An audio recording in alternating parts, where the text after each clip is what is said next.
plateau de Alissar. Et si on faisait après cela un peu de littérature? Voilà, nous allons recevoir maintenant une dame. Elle est belle, intelligente, elle est responsable de la communication dans une entreprise et elle est aussi écrivaine. Jeune écrivaine, Awaba va nous rejoindre sur ce plateau. Awaba! Et oui! Awaba n'est pas à sa première œuvre. Eh bien, c'est la deuxième. Des femmes et des omelettes. Des femmes et des omelettes. Franchement, avant d'ouvrir cette œuvre, le titre m'a accroché. Je ne sais pas si c'était l'objectif, mais c'est un titre quand même provocateur. Des femmes. On voit bien. Voilà. La régie va nous permettre de voir comment c'est écrit. Des femmes. En pas grand caractère, mais quand même très visible, et en rouge, et des omelettes. Voilà, c'est tout petit comme ça, des omelettes. Et encore, comme si cela n'était pas suffisant, on voit une dame aux rondeurs imposantes aussi, en robe rouge, apparemment très sûre d'elle, et juste derrière, on a des omelettes. Des omelettes. Awaba, pourquoi tant de haine, j'ai envie de dire? Ou pourquoi tant de provocation? C'est vrai que c'est un titre provocateur, mais c'est fait à dessein, parce que j'avais envie de m'ériger un peu comme défenseur des femmes, étant donné que le terme omelette n'existe pas, alors que le terme femmelette existe. Donc, des femmes et des omelettes, je me souviens même qu'il y a un lecteur qui a dit une fois, si nous les hommes, on est des omelettes, alors vous, les femmes, vous êtes le pain. Et je lui disais, mais donc... Vous êtes dans le pain, vous êtes dans le pain et puis ça vous arrange. Donc, vous êtes dans les problèmes, mais ça vous arrange. Alors là, je veux dire, à l'intérieur, c'est vraiment pas, c'est pas quelque chose de méchant. Hein. C'est pas quelque chose de méchant, c'est des thèmes de société que vous abordez, c'est des relations humaines dont vous parlez. On a par exemple la dépendance, la problématique de la dépendance des jeunes à Internet, à la drogue.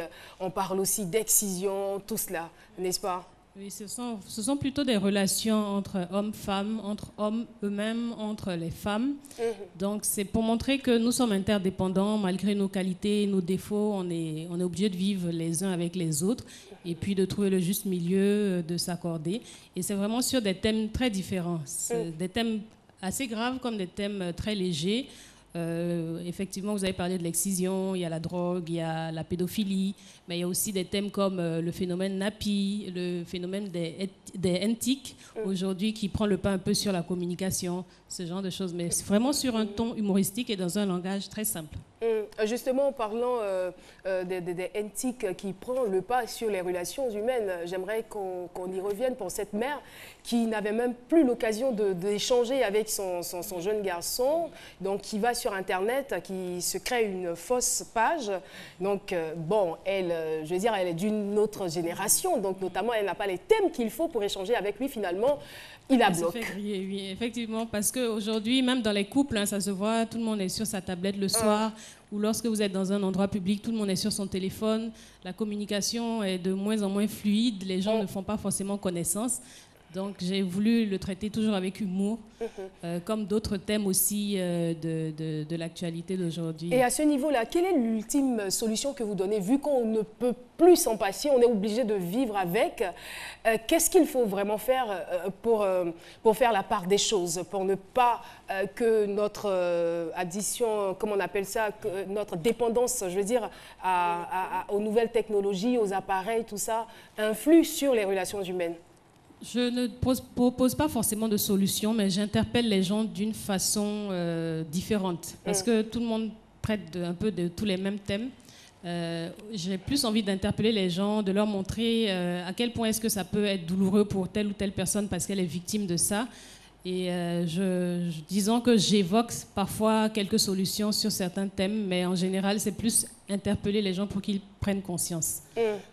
Merci beaucoup. Un autre message? Oui, Philo. de l'expression, parce que vous utilisez l'humour pour faire passer votre message. Elle s'est dit, vous n'êtes pas humoriste, hein, voilà.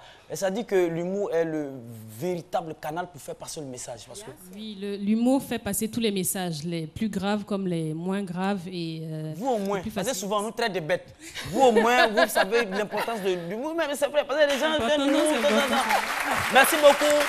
Merci à vous. Non, c'est bon. Je vous offre ça, c'est un mouchakou. Ça, voilà, vous prenez ça pour vous défendre. J'espère que vous n'allez pas le reprendre après. Non, non, non. Essayez,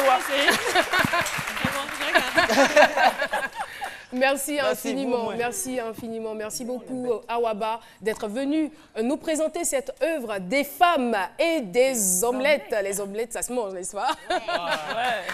Merci, mais c'est gentil, elle a juste titillé les hommes. Je rappelle qu'elle est responsable communication dans une entreprise et aussi écrivain. Merci Awaba d'être passé ici.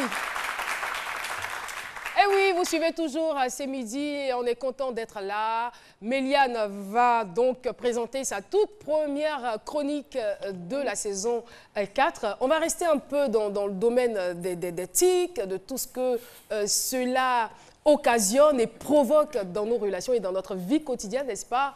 Méliane, on te retrouve tout de suite.